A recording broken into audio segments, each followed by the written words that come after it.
construction is very interesting.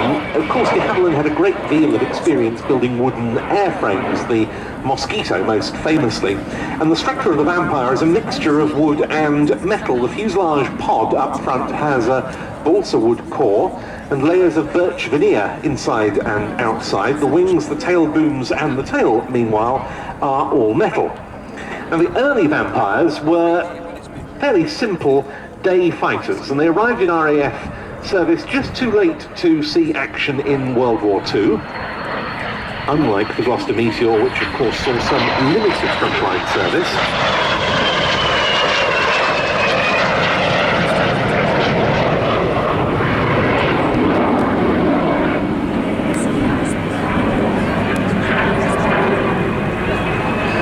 The early post-war years, the list of firsts racked up by Vampires in that early part of the jet age was quite incredible.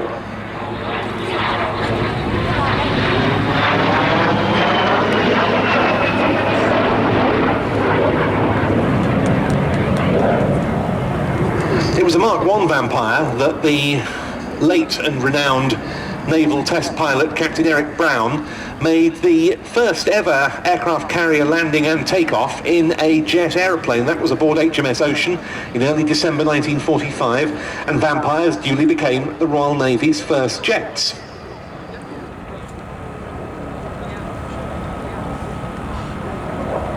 Then fast forward to 1948, some Mark III Vampires from number 54 Squadron of the Royal Air Force.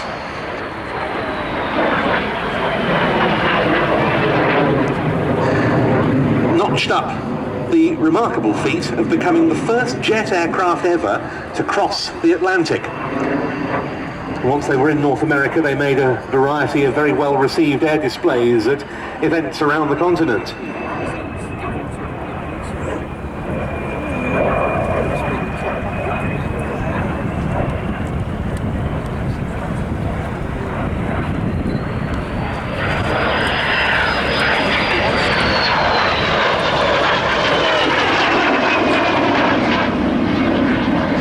The design was developed beyond its day fighter roots. The FB-5 was the first fighter-bomber model. It was introduced in 1949. It served extensively with RAF units in Germany, for example, in the Middle East and the Far East. This is an FB-6, as used by the Swiss Air Force. He recalls the fact that the Royal Legion Air Force used the Vampire, coming as it does from the Norwegian Air Force Historical Squadron based at Rugge, and its colour scheme for this year depicts yet another foreign Vampire operator, namely the Italian Air Force. It's been painted in the markings of a Vampire operated by the 6th Sturmo, 154th Gruppo. The unit named the Diavoli Rossi, or the Red Devils, and this because this year marks the centenary of military aviation in Italy.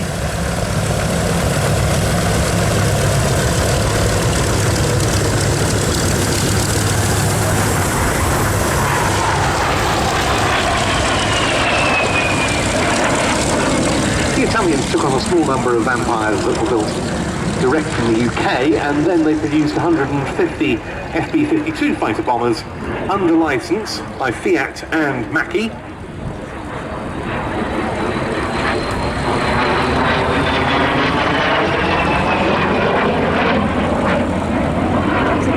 Italy's first post-war aerobatic team in the modern Italian Air Force, the Aeronautica Militare. The Cavallini Rampanti, or the Wild Horses, flew Mark 51 Vampires. This was always an excellent aerobatic mount.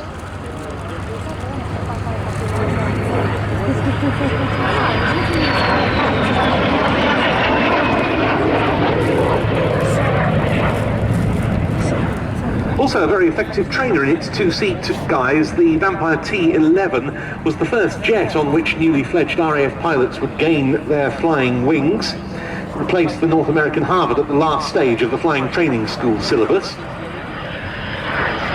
And the first station to use the Vampire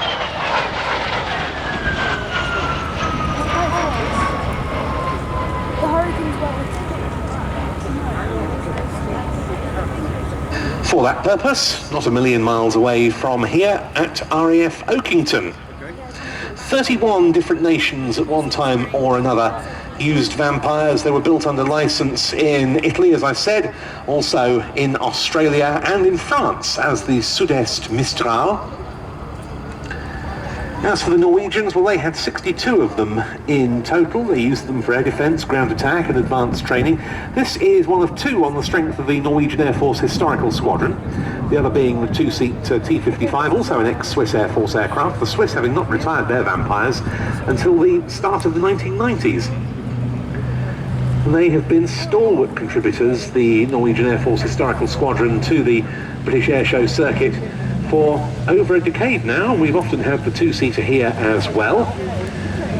A machine that's been used this year for a few air displays in Scandinavia, as well as forming part of the Finnish Air Force test pilot school course, because another of the historical squadron's pilots, Jiri Mattila, is the Finnish Air Force chief test pilot. And so they make use of the Vampire in order to further broaden the experience of trainee test pilots in Finland. Of course, it being a good idea to expose a trainee test pilot to as many different types of flying machine as possible, to explore their different characteristics.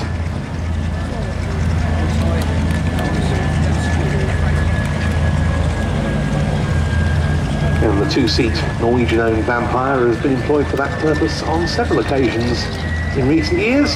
But here comes the single-seater into land.